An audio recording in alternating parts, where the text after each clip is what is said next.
जब आप अपनी दिव्य शक्ति को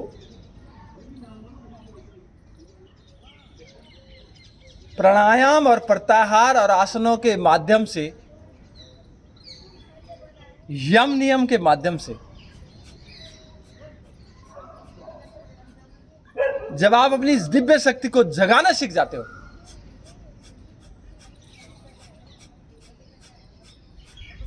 तो आप इस दिव्य शक्ति का प्रयोग भोगों में कम लगाओगे, रोगों को भगाने में ज्यादा लगाओ।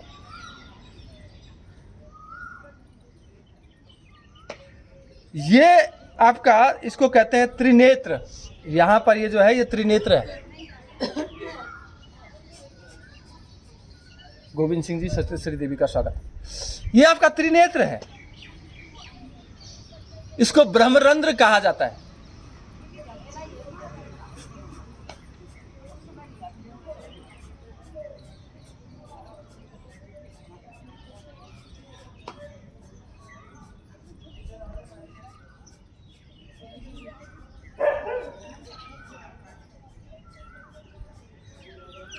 जब इसमें आपका मन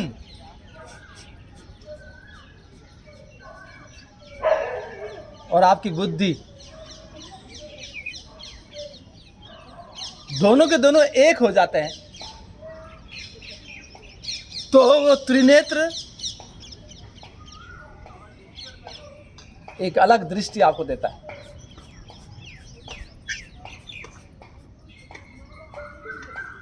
एक अलग संसार आपको दिखाई देता है।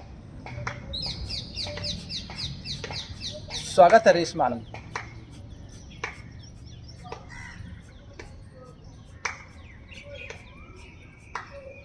ये कैसे संभव है? ये सारी शक्तियां कहां निहित है?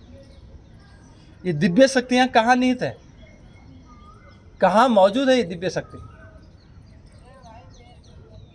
ये दिव्य शक्ति आपके मूलाधार चक्र से होते हुए आपके सहस्त्रार चक्र तक, ब्रह्मरंध्र तक पहुंचती।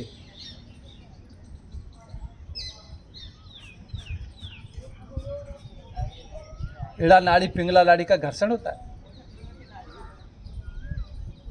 और इड़ा नाड़ी और पिंगला नाड़ी के घर्षण होने से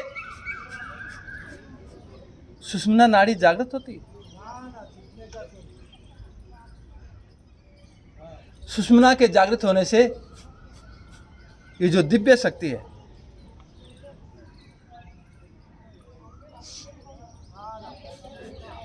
इसी दिव्य शक्ति को विद्वानों ने, शास्त्रों ने कुंडली जागरण कहा है। जो इस शक्ति को जगाना सीख जाता है,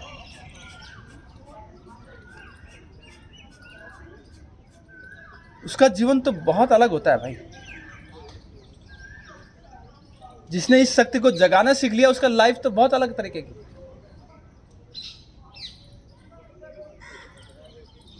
वो काम, क्रोध, लोभ, मोह से ऊपर आ जाता है। वो घृणा, असंतोष से ऊपर आ जाता है।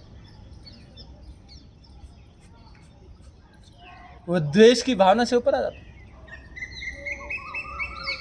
उसके जीवन में संतुलन बनने लग जाता है। वो जो काम करता है, कार्य करता है, धैर्य के साथ करता है, नीति के साथ करता है, संयम के साथ करता है, तरीके से करता है, समय का ध्यान रखता है, परिस्थिति का ध्यान रखता है,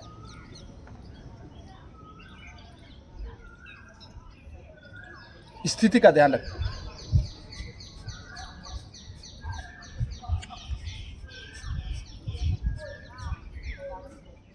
क्यों लोगों को तनाव हो जाता है? तनाव होने का कारण यही है, सब घरों में खाना बनता है, सब घरों में बोरा होता है, झाड़ू पोछा लगता है, सब घरों में राशन पानी आता है, सब घरों में सारे काम डेली होते हैं, क्योंकि जीवन से जुड़े हुए हैं। ध्यान से सुने इस बात को। सब घरों में लोग काम पे जाते हैं, वापस घर आते हैं, लेकिन कुछ कुछ घरों में काम पर जाते हैं तमाम होने के लिए, घर का काम करते हैं नींद आराम होने के लिए। एक अलग तरीके की बेचैनी रहती, खिंचाव रहता है, तनाव रहता है, और वो खिंचाव तनाव न खुद को जीने देता और न औरों को जीने देता। तो किसका वो खिंचाव तनाव कम होगा? खिंचाव तनाव उसका कम होगा जो अपने घर में अपनी इस दिव्य शक्ति का प्रयोग उन कर्मों को करने के लिए, बड़ा एंजॉय करने के लिए।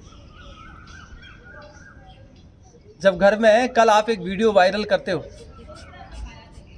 जब घर में 5-6 देवरानियां जेठानियां हैं,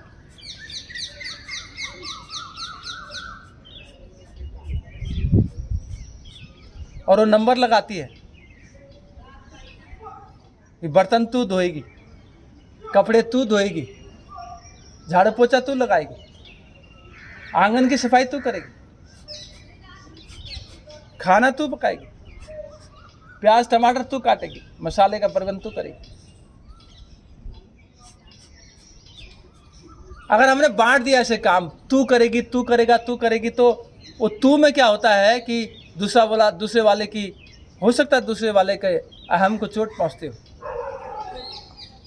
जरा ध्यान से सुनना, मैं जो अगला सेंटेंस कहने वाला हूं बहुत ही महत्वपूर्ण, बहुत पावरफुल सेंटेंस कहने वाला हूं।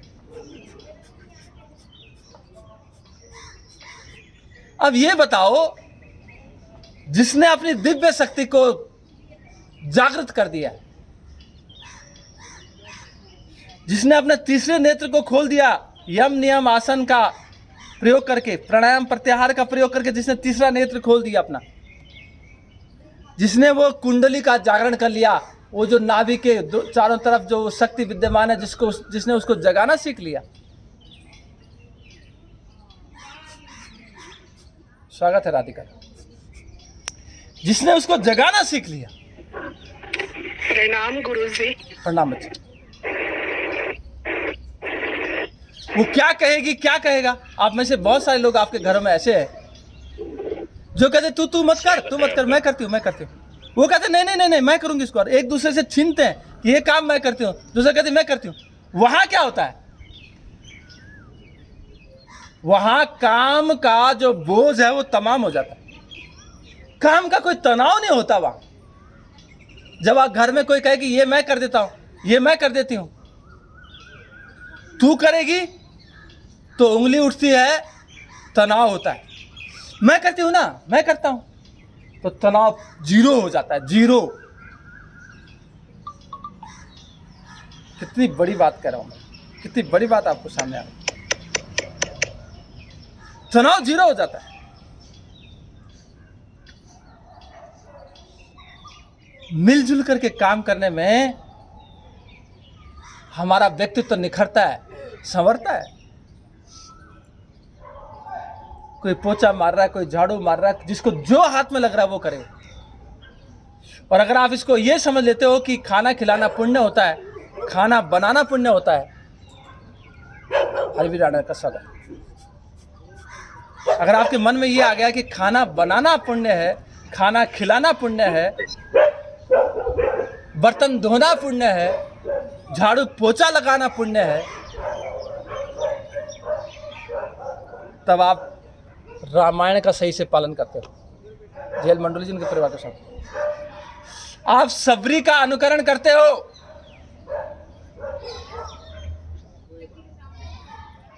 जो रोज अपने स्वामी के स्वागत में अपने आंगन में, रास्ते में झाड़ू मारती, जो इसलिए भी झाड़ू मारती है कि कोई आएगा, साधु संत आएगा इस रास्ते से, नंगे पैर चलते थे साधु संत, उनके पैरों में कांटा चुभ जाएगा, इसलिए वो झाड़ू मारती।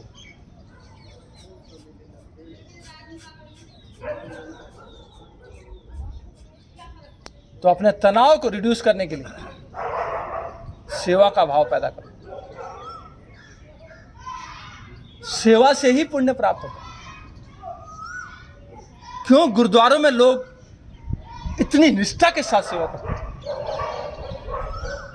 गुरुद्वारों में आदमी बर्तन धोता है, जूठे दूसरे के जूते उठाता है, खाना खिलाता है, राशन दान करके आता है, संतुष्टि मिलती है, खुशी मिलती है। यही सेवा से पुण्य मिलता है। यही हमारी कुंडली का, ये जो हमारी दिव्य शक्ति है, यहाँ हम उसको सेवा में लगाते हैं तो उसका मेवा हमें शांति सुकून मिलता है।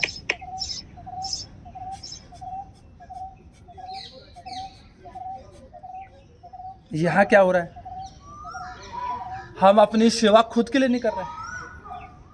अरे मैं अपने पैरों को हिलाने के लिए तैयार नहीं हूं, मैं अपनी गर्दन को हिलाने के लिए तैयार नहीं हूं, मैं अपने पेट को हिलाने के लिए तैयार नहीं हूं, मैं बिस्तर से उठने के लिए तैयार नहीं। मैं उठ सकता हूं, उठ सकती, लेकिन मैं उठना नहीं चाहती, उठना नहीं चाहता। तो मैं क्या सेवा कर रहा हूं? जो अपनी सेवा नहीं कर सकता वो दूसरे की क्या सेवा करेगा? The person who is not serving himself, how can he और she serve to the others? Never ever, कर ही नहीं सकता।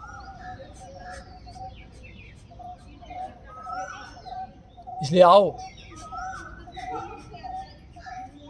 सेवा का भाव पैदा करो। और पहली चीज तो यही है, अरे आप अपने आप सवेरे उठ रहे हो, ज्वाइन करते हो, तो ये भी तो सेवा ही है। ये अपनी सेवा, आप अपने घर के अंदर उठते हो तो आप एक बहुत पुण्य का काम कर रहे हो। आपको देख करके हो सकता है कि आपका कोई बच्चा, बिगड़ा हुआ बच्चा लाइन में आ जाए। जब आप लगातार ज्वाइन करोगे, देखता रहेगा, ये बुजुर्ग होकर के ये अपने हाथ पैरों को हिला सकता है, मैं जवान होकर के क्यों नहीं हिला सकता? ये अपने शरीर को, अपने मन को, अपनी आत्मा को पवित्र कर रहा है।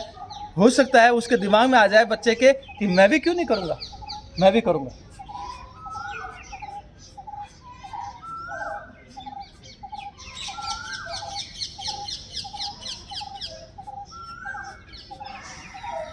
तो आओ,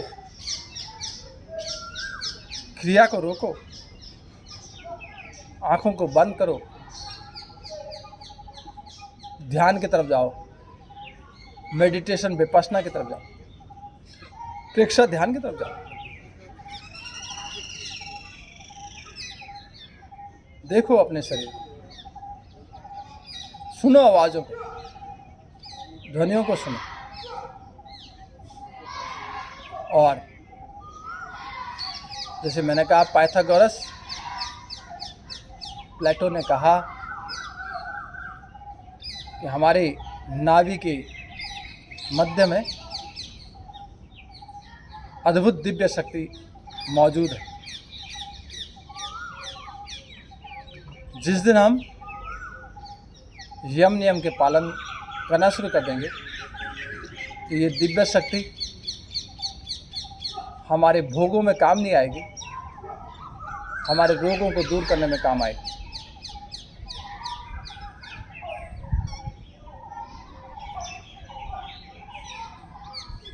और बढ़ो आगे, ध्यान की तरफ बढ़ो।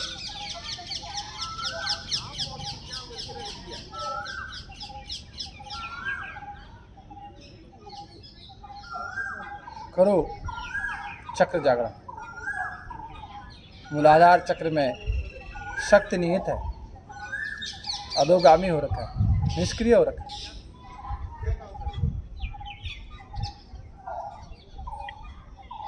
स्वादिष्ठान चक्र अधोगामी हो रखा है,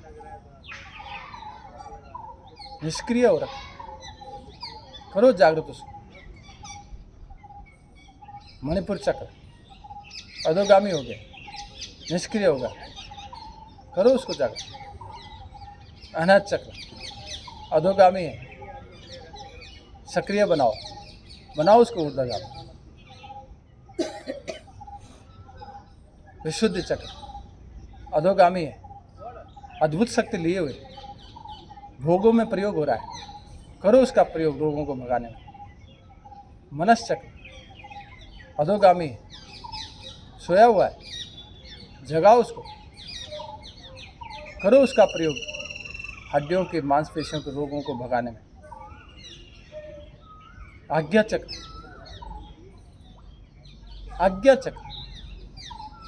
अधोगामी है, सोई हुई है उसकी शक्ति, जगाओ उसको और अपने माइग्रेन जैसी बीमारियों को ठीक करो।